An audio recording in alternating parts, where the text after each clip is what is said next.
अभी तक मैंने आप लोगों को रेल यात्रा की घटनाएं सुनाई थी। रेल यात्रा का एक आवश्यक हिस्सा होता है प्लेटफॉर्म और रेलवे का स्टाफ। आज मैं आपको नई दिल्ली रेलवे स्टेशन की एक घटना सुनाती हूँ। हमेशा की तरह मुझे दिल्ली से आगरा जाना था। शायद किसी त्योहार का मौका था। भीड़ बहुत थी। ट्रेन का टिकट लेने के लिए मैं लाइन में लगी थी। हमारे यहाँ समानता का अधिकार महिलाओं को मिला हो या ना मिला हो, पर उसके चलते महिलाओं को मिलने वाले जो थोड़े से विशेषाधिकार थे वो ज़रूर समाप्त कर दिए गए। अतः महिलाओं के लिए अलग से लगने वाली लाइन ख़त्म हो चुके थे और पुरुषों के कंधे छीलती भीड़ के साथ मुझे भी खड़ा होना था।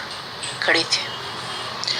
लगभग आधा घंटा खड़ा होने के बाद जब मेरा नंबर आया तो मुझसे आगे एक देहाती था। उसके कपड़े मैले थे। लगता था किसी गांव का, आगरा मथुरा साइड के किसी गांव का किसान था। जाहिर है ज़रूरी था उसका जाना। दिल्ली जैसे शहर में किसी काम से आया होगा। उसने टिकट के लिए हाथ बढ़ाया। बुकिंग क्लर्क ने कहा 2 रुपए का छुट्टा दो। उसके पास छुट्टा नहीं था।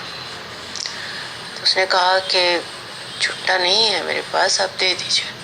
उसने कहा छुट्टा नहीं है तो मैं क्या करूं, वापस हटिए, अगला नंबर है, दूसरे को टिकट लेने दीजिए, जाइए छुट्टा लेकर के आइए। वो कहने लगा बाबू साहब जी जाना बहुत ज़रूरी है, आप देख लीजिए आपके पास होगा। उसने कहा क्या मैं इसीलिए बैठा हुआ हूँ कि सबको छुट्टा देता रहूँ? पीछे लाइन नहीं दिख रही है तुमको? चलो भागो यहाँ से। चले आए टिकट लेने के लिए। मैंने चुपचाप 2 रुपए निकाल करके उसके हाथ में दिए। कहा भैया टिकट ले लीजिए। उससे टिकट लिया। बुकिंग क्लर्क ने मुझको बड़े व्यंग की दृष्टि से देखा कि जैसे बहुत हातिमताई बनी घूमती है। कह रहा हो, खैर कहा नहीं उसने, मुझे समझा दिया इशारे में। मैंने टिकट लिया।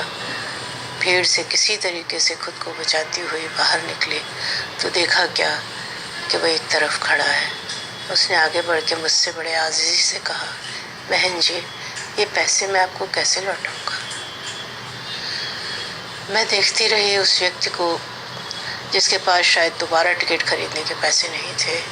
उसका स्वाभिमान, उसकी मनुष्यता, उसके लिए कोई ज़रूरी नहीं था कि वो मेरा इंतज़ार करता कि वो मुझे पैसे लौटाएगा।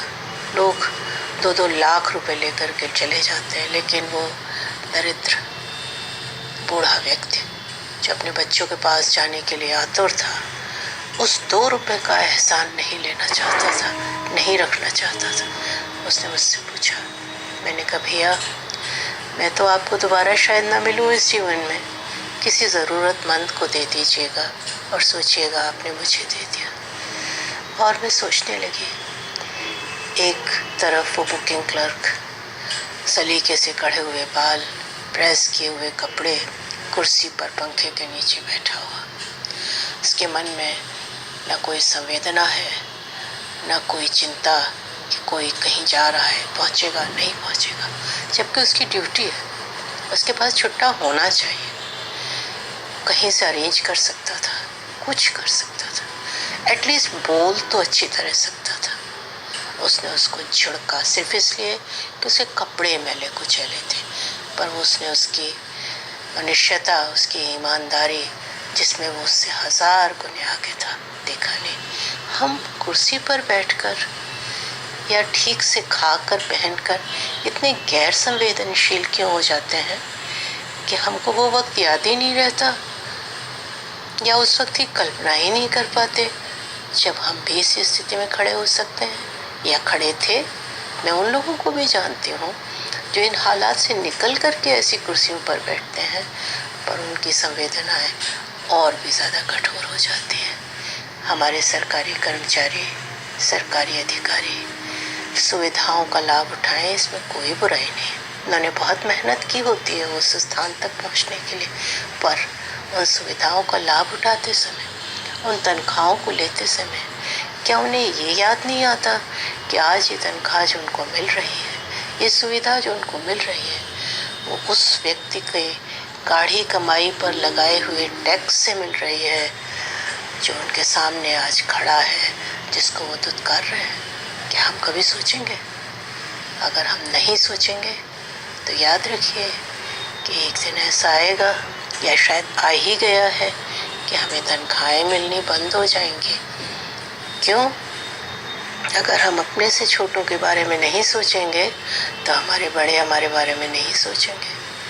और हर व्यक्ति से बड़ा कोई ना कोई है, हिंदुस्तान में है, फिर हिंदुस्तान से बाहर है, और सीढ़ी दर सीढ़ी ऊपर वाला नीचे वाले पर अगर थूकता है तो थूक गिरता ही है। सोचिएगा, अगर आप किसी ऐसे स्थान पर हैं कि किसी के लिए कुछ कर सकते हैं तो ज़रूर कीजिएगा।